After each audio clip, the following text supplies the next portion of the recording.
ఓం నమ శివాయ శ్రీమాత్రే నమ. మిత్రులకి శ్రేయభిలాషులకి అలాగే నన్ను ఎంతగా ఆదరిస్తున్న యూట్యూబ్ ప్రేక్షకులందరికీ కూడా పేరు పేరు ధన్యవాదాలు.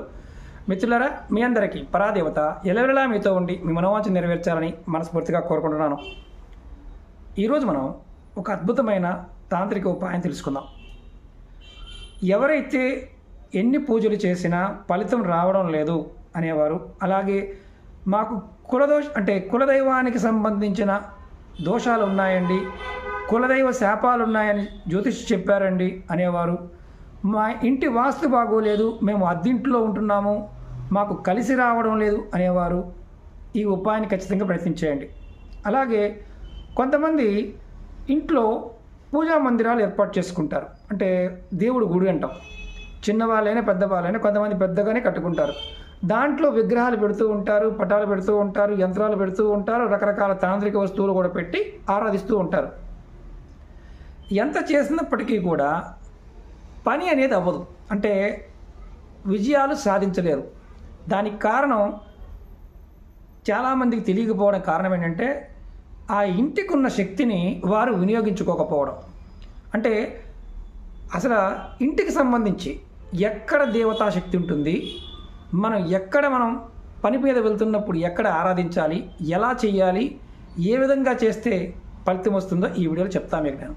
అలాగే మీకు ఈ వీడియో నచ్చినట్లయితే లైక్ చేయండి, ఛానల్ని సబ్స్క్రైబ్ చేసుకోండి, పక్కనే ఉన్న గంట సింబల్ని యాక్టివేట్ చేసుకొని 10 మంది మిత్రులకి షేర్ చేయండి. ఎందుకంటే ఈ అద్భుతమైన తేలికైన తాంత్రిక ఉపాయం. ఇక్కడ మతము, జాతి, కులం ఇలాంటివంటూ ఏమీ లేవు. ఎవరైనా ఈ ఉపాయాన్ని చేయవచ్చు. అద్దింట్లో ఉండేవారు కూడా నిర్భయంగా ఈ ఉపాయాన్ని చేయవచ్చు. ఎందుకంటే చాలామంది మేము అద్దింట్లో ఉంటామండి గురువుగారు, మాకు పూజా మందిరం లేదు, అంటే మేము ఏదో చిన్న గూడు పెట్టుకున్నాము, అక్కడ చేస్తున్నాము, అయినా కలిసి రావడం లేదు అనేవారు కూడా ఈ ఉపాయాన్ని నిర్భయంగా చేయవచ్చు.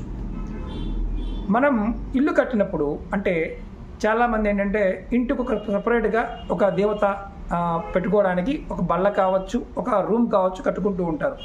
అందులో దేవత విగ్రహాలు పెట్టిన తర్వాత కులదైవానికి సంబంధించి పూజలు కూడా చేస్తూ ఉంటారు. కానీ శాస్త్రం ప్రకారం, వాస్తు ప్రకారం మన ఇంటికి సంబంధించిన శక్తి ఎక్కడ ఉంటుంది అనేది చాలామందికి తెలియదు. మనం ఎవరైనా సరే, మీకు ముఖ్యంగా ఏ పని అయినా అనుకున్న పని అవ్వడం లేదు అన్నప్పుడు మీరు వాస్తు చూయించుకుంటూ ఉంటారు, ఇల్లు కలిసి రావడం లేదు అంటూ ఉంటారు. ఇల్లు కలిసి రావటం అనేది చాలా వరకు 99.9% మీ ఇంటిలో ఉండే ఆ శక్తిని మీరు ప్రతిరోజు కూడా ఆ సమయంలో పూజ చేయటం వల్ల, నమస్కారం చేసుకోవడం వల్ల అది మీకు వస్తుందన్న విషయం మీకు తెలియకపోవడం. 3 రోజుల్లోనే ఈ ఉపాయాన్ని చేస్తే మీరు అనుకున్న పనులు అవుతాయి. అలాగే దీర్ఘకాలికంగా అవ్వకుండా ఉన్న పనులు, అంటే వ్యాపారం కావచ్చు, రియల్ ఎస్టేట్ కావచ్చు, పిల్లల పెళ్ళిళ్ళు కావచ్చు, ఇలాంటివి కూడా ఈ ఉపాయం చేయడం వల్ల పనులు పూర్తవుతాయి. మీరు మీ పూజా మందిరంలో ఎలాగైతే పూజ చేస్తారో, ఎన్ని పూజలు చేసినప్పటికీ కూడా ప్రతిరోజు కూడా మీరు ఇంటి మెయిన్ దర్వాజా, అంటే గేటు కాదు, మనకి ఇంటిలో మొట్టమొదటి దర్వాజా ఏదైతే ఉంటుందో ఆ మెయిన్ దర్వాజా దగ్గర దైవస్థానం ఉంటుంది. అంటే మన శక్తులు అన్నీ కూడా ఎలాగైతే మన శరీరంలో ఉంటాయో, ఇంటికి సంబంధించిన దైవశక్తి మెయిన్ దర్వాజా పై భాగంలో ఉంటుంది. చాలామందికి తెలియదు. మీరు ఎవరైనా సరే మనం మామూలుగా చూస్తూ ఉంటాం, మన ఇంటిలో వచ్చేటప్పుడు బయట కొన్ని దేవతా పటాలు పెట్టుకుంటూ ఉంటాం, గజలక్ష్మి కావచ్చు. అలాగే ఇంటి లోపల కూడా గణపతిని పెట్టుకుంటూ ఉంటాం, లక్ష్మీదేవి పెట్టుకుంటూ ఉంటాం, ధనలక్ష్మిని. అంటే లక్ష్మి వచ్చేటప్పుడు మనం నమస్కారం చేసుకుంటూ ఉంటాం. అంటే వెళ్తున్నప్పుడు, ఇంటి నుంచి బయటకు వెళ్తున్నప్పుడు తెలుసో తెలియకో నమస్కారం చేసినప్పటికీ కూడా ఫలితం ఉంటుంది. కానీ వాస్తవం ఏంటంటే ఏ పటం ఉన్నా పటం లేకపోయినా సరే గుమ్మం పైన, అంటే కింద గుమ్మం ఉంటుంది, పై కమ్మి భాగం ఏదైతే ఉంటుందో అక్కడ ఆ ప్రదేశంలో ఇంటికి సంబంధించిన ఇంటి శక్తి ఏదైతే ఉంటుందో దైవశక్తి అక్కడ ఉంటుంది. మీరు ప్రతిరోజు కూడా స్నానం చేసిన తర్వాత నిత్య పూజ చేసుకుంటున్నప్పుడు ఖచ్చితంగా మీ ఇంటి గుమ్మానికి సాంబ్రాణి పుల్లతో ధూపం చూపించాలి. అలాగే మీరు పటం పెట్టుకున్నా పటం పెట్టుకోకపోయినా మీరు ఇంటి నుంచి బయటికి వెళ్తున్నప్పుడు ఖచ్చితంగా నమస్కారం చేసుకోవాలి. మనసులో ఉన్న ఏదైతే ఏ పని మీద వెళ్తున్నారో ఆ కార్యం నాకు సక్సెస్ఫుల్గా పూర్తి అవ్వాలి అని కోరుకోవాలి ప్రతిరోజు.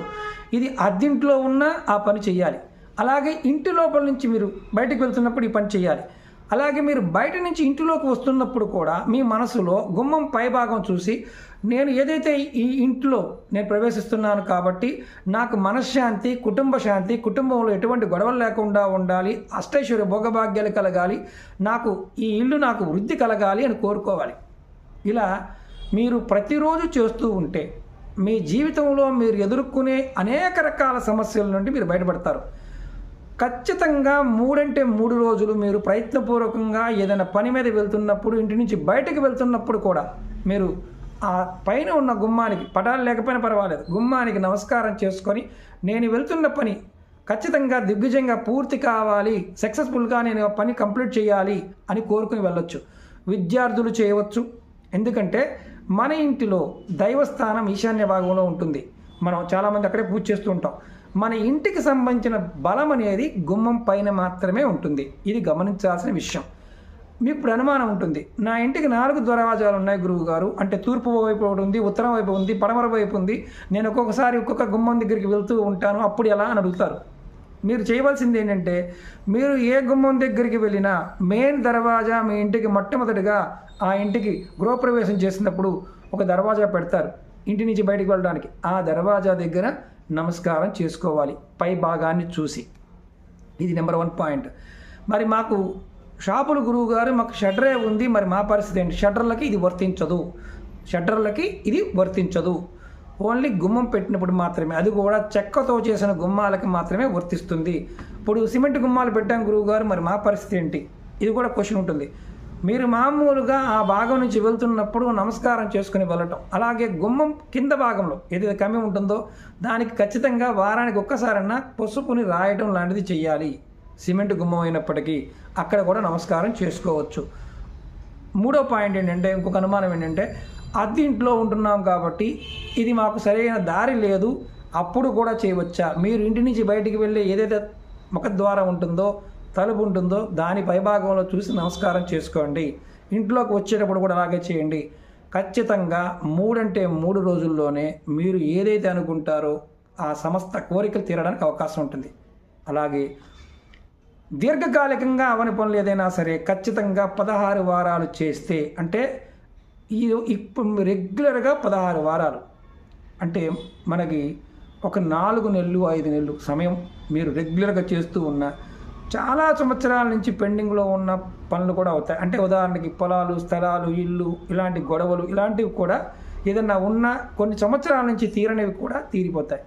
మీ ఇంటి గుమ్మానికి ఆ శక్తి ఉంటుంది. అక్కడే ఇంటికి సంబంధించిన శక్తి అక్కడ ఉంటుంది. చాలామందికి తెలియదు. ఇది ప్రయత్నపూర్వకంగా చేయండి, ఫలితం వస్తుంది. మీరు ఎవరైనా సరే ఇలా రెగ్యులర్గా బయటికి వెళ్తున్నవారు, గుమ్మానికి నమస్కారం చేసుకుని వెళ్తున్నవారు, మీరు ఎవరైనా సరే ఖచ్చితంగా కామెంట్ చేయండి. మీరు ప్రయత్నం చేసిన తర్వాత కూడా ఖచ్చితంగా కామెంట్ చేయండి. ఎందుకంటే ప్రాక్టీస్ చేసినప్పుడు మీకు అర్థమవుతుంది. ఇది ఆడవారైనా మగవారైనా ఎవరైనా చేయవచ్చు. దీనికి నియమ నిబంధన అంటూ ఏమీ లేదు. అంటే పీరియడ్స్ టైంలో ఉన్నాం గురువుగారు, ఎవరైనా మరణించి ఉన్నారు గురువుగారు, ఇలాంటివి ఏమీ లేవు. ఇది నిత్యం చేయండి. మీ ఇంట్లో పూజా మందిరంలో ఎంత శక్తి ఉంటుందో అంత శక్తి మీ గుమ్మానికి ఉంది. అందుకని పూర్వం రోజుల్లో గుమ్మానికి చాలా విశేషంగా పూజ చేసేవారు, నమస్కారం చేసుకుని వెళ్ళేవారు.